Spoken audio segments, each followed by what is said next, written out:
I was at the card show this past weekend. Not really in the mood to buy anything, just walking the floor. But I had a list. It was a mental list. 90s top chrome refractors and one player that I'm underweight on heading into the World Cup. But all in all, I had no pressure. If something caught my eye, great. If not, I'm just a guy walking around, looking at cardboard, talking to some friends at the tables in my own stomping grounds. That framing matters because by the end of the day, I had made a deal I was happy with on the buy side. And on the sell side, not a single one of 8 cards I had out at a friend's table that weekend sold. But yet, both of these outcomes were correct. That's what I want to talk about today. Not the card specifically, but the structure underneath the transaction. Why some deals happen and why others don't. And why the person who wins a negotiation isn't the one who wants the card less, it's the one who understands leverage better. Welcome back to Slabnomics. This is where we help card enthusiasts make better financial decisions. And this show exists because the card market deserves better analysis than hot takes. Today's episode is about negotiation, but not the way it usually gets talked about. I'm not going to tell you to go lowball everything, to hold your ground at 80%, and to walk away fast. I'm not going to give you a script for talking down a dealer. What I want to do is give you the actual framework for why negotiations succeed or fail. I want to give you the psychology behind it, the market dynamics that give you leverage or take it away, and a real story from a real show floor, both sides of the table, that illustrates all of it for you. Most card enthusiasts walk into a negotiation with the wrong map. They think negotiation is arithmetic. You subtract from the sticker price, they come up a little, you meet somewhere in the middle. You shake hands, but that's not negotiation, guys. That's haggling. And there's a real key difference here. Haggling assumes the only variable is price, and it's what the vendor actually expects you to do. Negotiation, though, that assumes there are variables that you haven't identified quite yet. Chris Voss built a career on that distinction. The former FBI lead hostage negotiator, he made a living on turning the tables on the concept of splitting the difference. His core thesis, when applied to any high-stakes transaction, is that the person who wins is the one who understands what the other side actually wants. Not what they're asking for, what they actually want. See, in a hostage situation, that gap can be enormous. In a card show, it's usually a little bit smaller, but it's still there. And most people aren't looking for it. Tell me if you've ever done this classic bad move. Walking up to a dealer saying, I saw this card cheaper on eBay. Last comp was actually X. Now, you think you're anchoring with data, but what you've actually done is told them that you're not that serious about buying that card from them. You've told them that you don't understand that an eBay listing doesn't verify the provenance sitting in front of you. And honestly, you've insulted their judgment a little bit before the conversation even got started. Here's another classic bad move you might be familiar with, splitting the difference. It feels like fairness. Both sides sacrifice a little, everyone moves on. But what you've actually done is you've solved for the math while you've ignored the person. It's kind of like playing poker where you only play the cards that you have, not the other men at the table. Voss calls this one the niceness ruse. See, you're being polite, but polite is not the same as smart. And in a market where sellers view their inventory not as product but as treasure, compromise for its own sake leaves value on the table every time. So what does work? The foundation that Voss goes with is called tactical empathy. And I want to be precise about this term because it sounds softer than it really is. Tactical empathy is not about being nice. It's about mapping the other person's actual position, their constraints, their emotional state, their hidden requirements. You can use empathy as an investigative tool. You're not agreeing with someone, you're seeking to understand them. And that's a significant difference. The first technique that operationalizes this is called an accusation audit. Say you walk up to a table. Before you ask for a price, you could name the worst things they might be thinking about you when you come up there. For instance, you probably think I'm here to lowball you. That's a perfect example of an accusation audit. And I'll bet you probably haven't heard that one at a table at a card show. When you say it out loud, you say it before they can even think it. And what you've done neurologically is that you've diffused the threat response. The amygdala starts warming up, but you've short-circuited it. You've taken away the ammunition by owning it first. And I'll tell you, it feels really uncomfortable for a while, but it works consistently. A second technique from Voss is something he calls a calibrated question. Now, I'm sure you've heard the wisdom that you should have open-ended questions always, right? You shouldn't be asking questions that have a yes or no, but something that's a calibrated question is even more advanced. Specifically, you replace why with what and how. Instead of saying something like, why is this priced like this? Because this creates defensiveness, you say, what is it about this specific card that puts you at this number? See, this opens a conversation. Whereas when you use why, it kind of reminds people of when they were in trouble as a kid. It seriously brings us back to that. Now, later on in the negotiation, the question, how am I supposed to get there, is a nice calibrated question that can work even better. What that actually does psychologically is it invites them to solve your problem. People love telling other people how to solve problems. It makes them feel authoritative, it gives them the illusion of control, and that illusion is valuable. Plus, it puts you both on the same side. Now, the goal of these two things is just to get to one phrase. That's right. Not your right. Those are very different things. Your right is actually just a dismissal. If anyone ever says that to you, they just don't want you to talk anymore. But that's right means that the other person feels completely understood. It's a real breakthrough moment. And once you get there, you know that you've had common ground and your deal is right around the corner. Now, let's get specific to our world. Let's get to some espionage type stuff, though. Voss talks about something called black swans. These are hidden pieces of information that, once revealed, change the entire leverage structure of a negotiation. He says in almost every single transaction, there are 3 to 5 of them waiting to be uncovered. In the card market, the most important black swan isn't emotional, it's structural. And I'm sure it's something that you yourself know a lot about. It's supply. When PSA graded 700,000 cards a year, a PSA 10 meant something categorically different than it does today. In 2025, they're processing somewhere around 20 million cards annually, though. They've created more PSA 10s in the last 5 years than existed in the previous 28 years combined. Most sellers don't know this with precision. But when you're standing at a table looking at a PSA 10 they're presenting as scarce, and you happen to know there are 12,000 of that card in a grade sitting in collections right now, you have yourself a black swan. The scarcity is theoretical. The supply, that's real. Now, you probably shouldn't weaponize this. That's not the move. You don't want to insult the card or challenge the person's pricing aggressively. But what you could do is you could go back to our calibrated questions, and you can ask it in a harmless manner. What's the pop looking like on this one? Calm, curious. You're projecting stability, right? And you let them reckon with the answer, because right after that, you fall silent.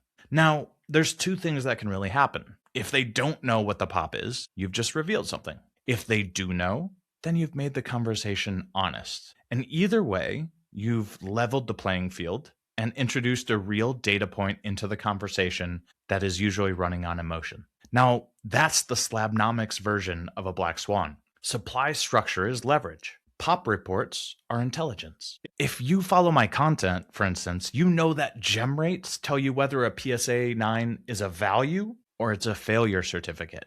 This isn't abstract, guys. I use this framework every single time I'm standing at a table.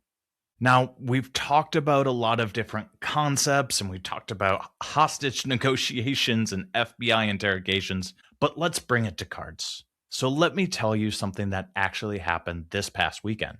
I was working my way around the floor of the Austin Card Show with absolutely no pressure. That matters, because no pressure is an unassailable position. When you genuinely don't need to buy anything, you negotiate differently than when you do. I came to a table near the end of my walkabout with a scattered mix of cardboard, mostly Pokemon and baseball, but a few soccer cards were tucked in there. Definitely not a soccer dealer. Now, I've talked about this before, but when there's only a few soccer cards in a case, it usually means the vendor isn't really deep in the know for that market. And that's pretty consistent across most sports, or even if they're trying to dabble in TCG a little bit. In this case, seems that the person wanted a little bit of exposure to the World Cup narrative. Figures the tailwind is coming, but haven't really been living in the data. Now, I also happen to know where soccer dealers, even experienced ones, are emotionally right now. A lot of the guys have expected a little bit more movement. The World Cup thesis has been out there for a while, and most of them were positioning pretty early. Most cards haven't really gone vertical yet. There's been some appreciation, but it's been measured. And that creates a specific emotional state in sellers. They had expectations which weren't really reached, and a lot of times that makes us get impatient. For the guys who don't really follow soccer, it's even more acute. They put real money into the narrative, and the narrative hasn't paid out the way they imagined. That's a negotiating environment because their conviction was shallow to start. So back to this specific vendor. I spotted a Vinny Jr. Color Blast in a PSA 10. Looked up the comps. Last public sale was recent at $450. Now, I don't have a lot of Vinny exposure, and I want some case hits in that price range heading into the World Cup window. So it was really the only soccer card I saw in the entire room that I had interest in. I asked the kid at the table if there was room on the price at all. He said not much. He was into it for a pretty high price himself. There was something in the way he said it, though. Some emotion that I was waiting for. Disappointment. So I came in and I offered $400 on that $450 sticker price. He came back with $425 pretty quickly. Now, at $425 off that, a lot of people are going to just go ahead and shake the hand. You got a discount, you move on, and there's nothing wrong with that. But I wasn't done gathering information. The card hadn't moved me emotionally. My number was $400, and I was willing to walk away on that. So I said it to him directly. Listen, $400 is where I want to be. If you can't do it, no worries. I was going to head out right after this anyways. Then his dad walked over, he heard the situation, and so I keyed in on his face a little bit as he jumped in, and he said immediately, hey, we can do $420. He seemed a little bit tired as he said it, like he kind of threw it out there with his breath. And again, at this point, most people are just going to take the discount and feel good about the negotiation and move on. I held though, not aggressively. I didn't give him any attitude.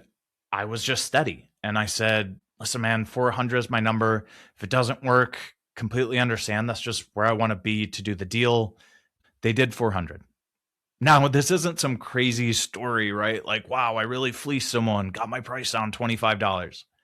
No, the important thing here is practicing the reading of the emotion, practicing to see where the vendor is when you're going through this exercise. Because if that person was more emotionally invested in the card, he would have stayed a lot more firm, and we probably wouldn't have ended up doing a deal at all, and that would have been okay. In this case, though, they weren't trying to protect the card. They were trying to leave the card. They were trying to close the transaction. So that's market context, simple pattern recognition, and reading faces. Now, on the other side of the floor, my friend Marcos had a table for the first time. He generously offered to put some of my cards in his case. He was full Pokemon. Now, I had a few things that I was willing to let go, so I left some of my cards with him, priced them about 20% over the market, and then had a floor that I told him about 5% over market. Sent him a text with all the numbers. And I told Marcos, hey, these are the bottom prices for each card. If the guys don't want to meet me here after a little back and forth, that's completely fine. Don't worry about it. They can just move on. So I wasn't in a hurry, just left them there, see what would happen, and I walked the room. Not a single one of these cards moved. And Marcos told me that there were 3 or 4 moments where $5, maybe $10 probably would have closed the deal. And some of those cards were $2,000 cards. But the thing is, I don't regret it. Because with these cards, time is working for me. The World Cup window is opening, and the other cards that I had with him were Pokemon cards in BGS 10 Pristine that were very popular Pokemon cards. So the sell channel that I'm targeting isn't just that specific moment at a card show table. It's a more structured process in the next few weeks where I can optimize my selling outcome. Dropping $10 to close a deal at a card show without the right buyer on the wrong timeline is just not good business. So those cards stayed with Marcos. He kept his table looking full. Some of my cards gave his setup more prospective buyers to come check out his Pokemon cards since he had some more sports mixed in. But if you think about it, the deeper point here is that my cards at his table were very much like those soccer cards at the table I bought that Color Blast. I was a seller with no urgency though. I viewed time as a positive in my holdings, while on the flip side, that vendor who sold to me saw passing time as reinforcement that it had been wrong for him to buy these soccer cards in the first place. That's not a small thing, that mindset. And that's the most important variable in the sell side negotiation. The seller who needs to sell negotiates from weakness, always. And the seller who can afford to wait and knows where else the asset can go negotiates from a position of structural strength. The price difference between those two postures across so many transactions is enormous. So, we've talked about a lot of things, but what's the actual framework that I'm getting at here? Let's bring this together. Leverage is the only variable that truly matters in a negotiation. Everything else, the tactics, the tone, the calibrated questions, the accusation audit, non-round final offers, all of these are just things that maximize the leverage that you have or gain leverage to your favor. Sometimes they even help you identify leverage you didn't know you had. On the buy side, though, leverage comes from 4 places. First, supply knowledge. If you understand population reports, gem rates, parallel counts, and submission volume better than the person across the table, you have a real informational advantage. And that advantage is convertible into price. Second thing is emotional reading. Most sellers have a relationship with their inventory. Some have enormous attachment to certain cards, some have almost none. The vendor with a few soccer cards in a mixed case is not the same seller as the guy who built his entire collection around a specific player. Reading which type you're dealing with shapes everything about how you approach this conversation. Third thing, genuine indifference. This one is pretty hard to manufacture, but you have to actually not need that card. The best version of this is building a defined target price before you even walk up to the table. When you have a number and you mean it, that comes through. It's not a bluff, it's a real position. The fourth thing here on the buy side is time. If you're the buyer and you can wait, you're in a stronger position than someone who has to decide today. Card shows operate on urgency a lot. End of the day, end of the weekend, don't want to bring as much inventory back. And a seller who's been on their feet all day and needs to move inventory is not the same position as a buyer who can come back next month to the same card show. Now on the sell side, leverage is simpler. It collapses almost entirely into one question. Do you need to sell? If yes, everyone who walks up to your table has some leverage on you. If not, you're just pricing things. You're setting a number that reflects where you think the asset goes from here. And if someone meets it, great. If not, you bought your asset for a specific reason, right? So as long as that reason still holds, nothing's changed after that card show if you still have the card. The mistake that I see constantly in this hobby is treating every sell-side negotiation like it needs to close. It really doesn't. The urgency is often manufactured by the seller's own psychology. Psychological factors like the sunk cost of buying, or the discomfort of seeing a position that hasn't moved, or the identity trap of being publicly in on a player.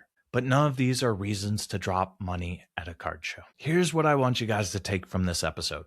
The negotiation framework that works for Chris Voss in high-stakes situations and what we do here is not about being aggressive. It's not about being clever. It's about being more informed and more honest about your own position than the person that you're negotiating with. Let's make this practical together today. The next time you go to buy a card, whether it's online or at a card show, I want you to ask yourself, does this person want to sell this card more than I want to buy this card? Then, before negotiating, know your supply, know the price you want to buy this card at, know whether time is working for or against you. Then, your mission is to find the emotion that the person has in that card. This might surprise you, but asking the right questions can build a relationship with that person fast. And even if you find they're higher on that card than where you might want to be, you'd be surprised how often that person might come back to you within days and actually meet you at your price. Getting that $400 Vinny case hit happened because I meant it when I said I was fine walking away. And those unsold cards at Marcos's table are going to be fine because the window I'm targeting isn't just a card show in an April weekend. So leverage isn't a trick, it's a condition. Your job is to understand whether you have it, and if you don't, to either create it or wait until you do. If this episode landed for you, share it with one person in the hobby who needs a more systematic way of thinking about transactions. And if you got a card show negotiation story, good or bad, I'd genuinely love to hear it.